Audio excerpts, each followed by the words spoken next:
பரிதி media நேயர்களுக்கு வணக்கம். முதலில் தலைப்புச் செய்திகள். அமைச்சர்களாக பதவியேற்கும் நாமல் மற்றும் சி.வி. விக்னேஸ்வரன். கடலில் குளிக்க சென்ற 2 இளைஞர்கள் மரணம். வவுனியாவில் சைக்கிள் திருட்டுடன் தொடர்புபட்ட 4 சந்தேக நபர்கள் கைது.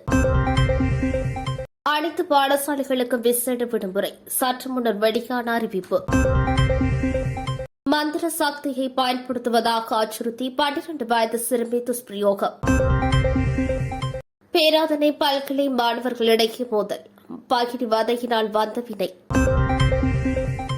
அமைதியாக நினைவு கூற எந்த தடையும் இல்லை, பிரதமர் அறிவிப்பு.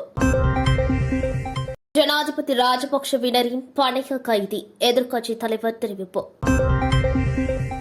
1 மில்லியன் இலங்கையர்கள் நாட்டை விட்டு வெளியேற்றம். இனி தொடர்பான விரிவான செய்திகளோடு.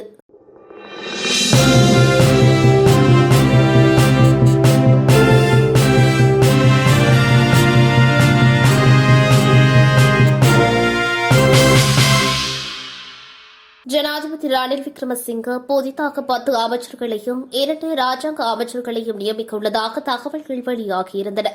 அந்த வகையில் அமைச்சர்களாக நாமல் ராஜபக்ஷ, ரோஹித அபேகுணவர்தன, அனுர பிரியதர்ஷன யாப்பா, பவித்ர வன்னிகராஜி, ALM அதாவுல்லா, சி.வி. விக்னேஸ்வரன், தோமிந்த திசாநாயக் ஆகியோர் பதவியேற்க உள்ளதாக கூறப்படுகிறது. அதோடு பிரியங்கர ஜெயரத்னம் மற்றும் அசோக் நவரத்ன ஆகியோர் ராஜாங்க அமைச்சர்களாக நியமிக்கப்பட உள்ளதாகவும் அறியப்படுகிறது.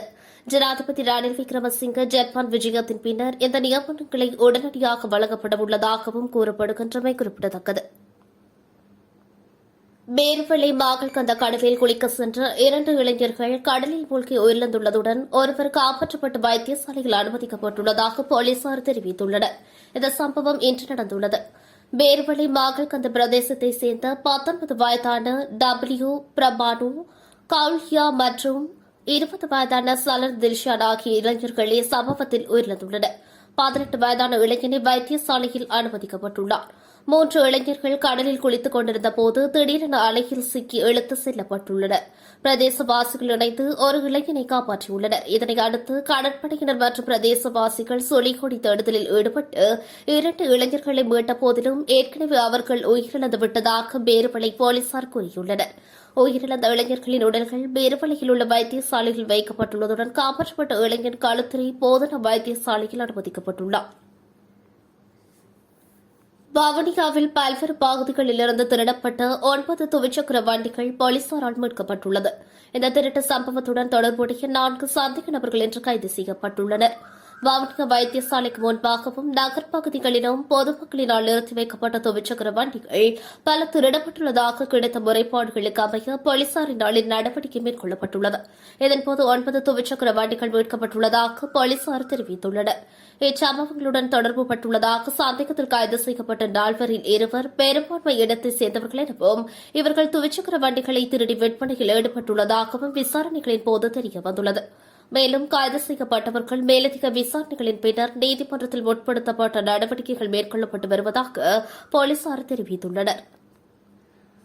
அரசு மற்றும் அரசு அங்கீகாரம் பெற்ற தனியார் பாடசாலைகள் அனைத்தும் எதிர்வரும் திங்கட்கிழமை மூடப்பட உள்ளதாக கல்வி அமைச்சர் சற்று முன்னர் அறிவித்துள்ளது.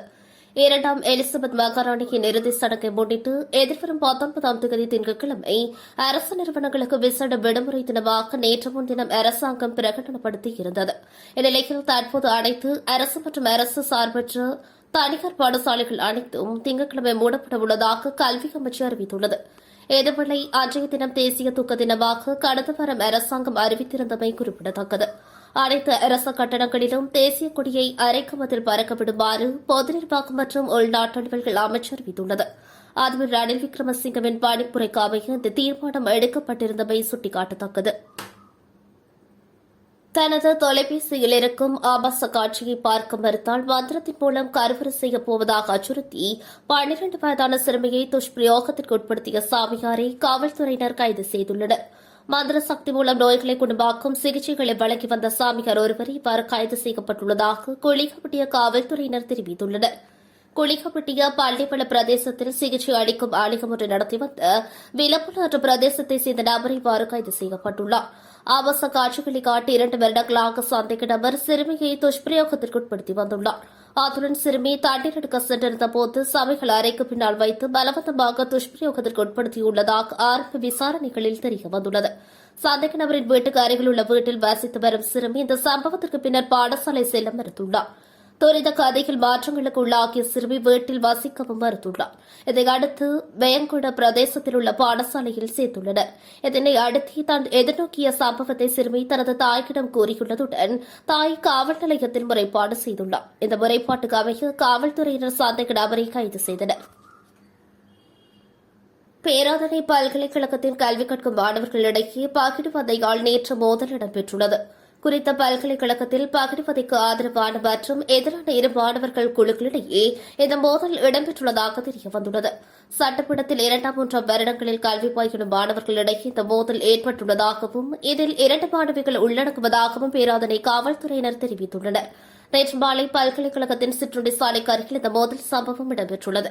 மேலும் 30 பேர் கொண்ட மாணவர்கள் குறித்த 4 மாணவர்களையும் தாக்குவதற்கு வருகை தந்துள்ளதாகவும் இவர்கள் பகிர்வதைக்கு ஆதரவான மாணவர்கள் என்றும் தெரிவிக்கப்பட்டுள்ளது. இந்த சம்பவம் தொடர்பான மேலதிக விசாரணைகளை பேராதனை காவல்துறையினர் முன்னெடுத்து வருகின்றனர். போர்க்காலத்தில் இறந்தவர்களை அமைதியாக நினைவுகூர எந்த தடையும் இல்லை என்று பிரதமர் தினேஷ் குணவர்தன தெரிவித்துள்ளார். கடந்த காலங்களில் ஒவ்வொரு வருடமும் நினைவேந்தல் நிகழ்வுகள் வரும்போது இன ரீதியான, மொழி ரீதியான, மத ரீதியான கருத்து முதல்கள் வெடிக்கின்றன. அதன் நிலைமை இனியும் தொடரக்கூடாது என்பதில் அதிபர் ரணில் விக்ரமசிங்க உறுதியாக உள்ளார் என்றும் சுட்டிக்காட்டியுள்ளார். நினைவேந்தல்களை இறந்தவர்களின் உறவினர்கள் அல்லது அவர்கள் சார்ந்த இனத்தவர்கள் அமைதியாக கடைபிடிக்க வேண்டும். அதன் நிகழ்வுகள் அரசியல் நிகழ்ச்சி நிரல் உள்ளதாகவோ அல்லது இன ரீதியான கிளர்ச்சிகளை தூண்டுபவையாகவோ இருக்கக்கூடாது என்றும் எச்சரித்துள்ளார். அதுவேளை தடை செய்யப்பட்ட அமைப்புகளின் கொடிகளை பயன்படுத்தியோ அல்லது அந்த அமைப்புகளுக்கு புகழாரம் சூட்டியோ நினைவேந்தல் நிகழ்வுகளை கடைபிடிக்க முடியாது. அவற்றை மீறினால் சட்ட நடவடிக்கை எடுக்கப்படும் எனவும் தெரிவித்துள்ளார். நாட்டின் தற்போதைய ஜனாதிபதி ரணில் விக்ரமசிங்க, ராஜபக்ஷ குடும்பம் மற்றும் ஸ்ரீலங்கா பொதுஜன பெரமுனவின் பணிக கைதி என எதிர்க்கட்சித் தலைவர் சஜித் பிரேமதாச தெரிவித்துள்ளார். ஐக்கிய மக்கள் சக்தியின் அம்பாறை மாவட்ட பிரதான அலுவலகத்தை இன்று திறந்து வைத்து உரையாற்றும் போதே அவர் இதனை கூறியுள்ளார். மக்களுக்கு கஷ்டங்களை ஏற்படுத்திய அரசாங்கத்தை விரட்டிவிட்டு ஜனநாயக ஆட்சியை ஏற்படுத்த வேண்டும் என்பது பொதுமக்கள் போராட்டத்தின் நோக்கமாகும். எனினும் இறுதியில் நாட்டின் பொருளாதார கொலைக்கு காரணமானவர்களுக்கு பந்தலாகவும் அவர்களை பாதுகாக்கக்கூடிய நபர் ஜனாதிபதி நாட்களில் அமர்ந்தார். நாட்டின் பொருளாதாரத்தை கொலை செய்த ராஜபக்சவினர் அமைச்சு பதவிகளை பெறவில்லை என்றாலும் அவர்களுக்கு ஆதரவான தரப்பினர் அமைச்சு பதவியை பெற்று ராஜபக்சவினருக்கு தேவையான வகையில் நாட்டை ஆட்சி செய்து வருகின்றனர். மக்கள் எதிர்பார்த்த மாற்றம் இதுவல்ல. தேர்தல் ஒன்றில் அந்த மாற்றம் நடக்க வேண்டும். அதற்கு அனைவரும் தயாராக இருப்பதாகவும் சஜித் பிரேமதாஸ் மேலும் தெரிவித்துள்ளார். கடந்த 20 மாத காலப்பகுதிக்குள் 1 மில்லியன் இலங்கையர்கள் நாட்டை விட்டு வெளியேறியுள்ளதாக தெரிவிக்கப்படுகிறது. அதன்படி 10 லட்சத்துக்கும் அதிகமான இலங்கையர்கள் வேலைவாய்ப்பு பெற்று வெளிநாடுகளுக்கு சென்றுள்ளனர். இத்தகவலை குடிபெறவு மற்றும் குடியகல்வி திணைக்கள பேச்சாளர் பியூமி பண்டார தெரிவித்துள்ளார். கடந்த வருடம் ஜனவரி 1ஆம் தேதி முதல் இவ்வருடம் ஆகஸ்ட் 30ஆம் தேதி வரையான காலப்பகுதிக்குள் 10,13,992 இலங்கையர்கள் கடவுச்சீட்டை பெற்றுள்ளனர். அதுபோல இக்காலப்பகுதிக்குள் 10,50,24 இலங்கையர்கள் வெளிநாடு சென்றுள்ளதாகவும் அவர் கூறியுள்ளார்.